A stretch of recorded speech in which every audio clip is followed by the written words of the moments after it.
Welcome to the Week in Review at the Nebraska Department of Education. I'm David Jesperson, Public Information Officer for NDE. Thank you so much for watching this brief update. The goal over the next few minutes is to fill you in on some of the news, notes, and events that have happened this week involving NDE. And we'll start with a very busy state board meeting. This month, the State Board of Education reviewed all education bills introduced in the 106th session of the Nebraska Legislature. The board decided to support 17 of those bills and oppose 3.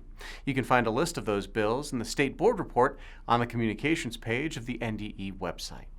Another big announcement from the board meeting was the launch of the Nebraska OER Hub, an open educational resource collaboration between the Educational Service Unit Coordinating Council, or ESUCC, and the Nebraska Department of Education.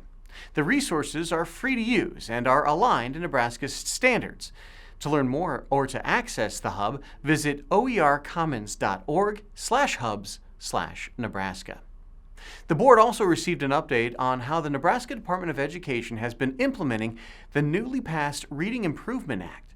Nebraska Reads provides tools and resources to support high-quality literacy instruction for all Nebraska students.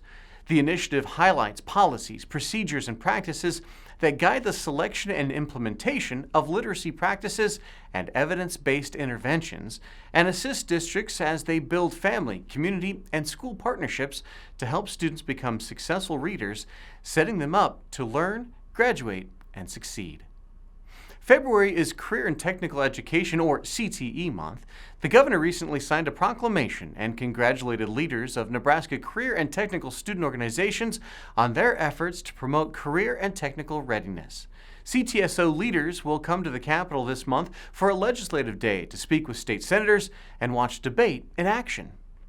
Meanwhile, Nebraska's Teacher of the Year, Sydney Jensen, officially started her year at the National Induction Conference in California.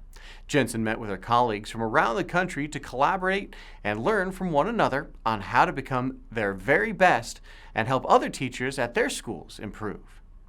The start of the new year is parent-teacher conference time for many schools, and Commissioner Blumstead was on 10/11 First at 4 to talk about the importance of family engagement in education.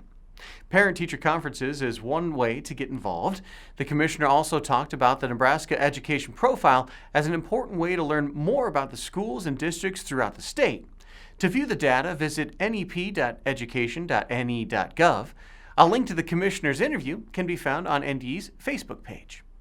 Also on the Facebook page and in the Good News section of NDE's communications page is a video about York Public Schools and their move to incorporate therapy dogs in elementary and middle school. The dogs spend the majority of their time helping with special education students, but are available to any student who needs support.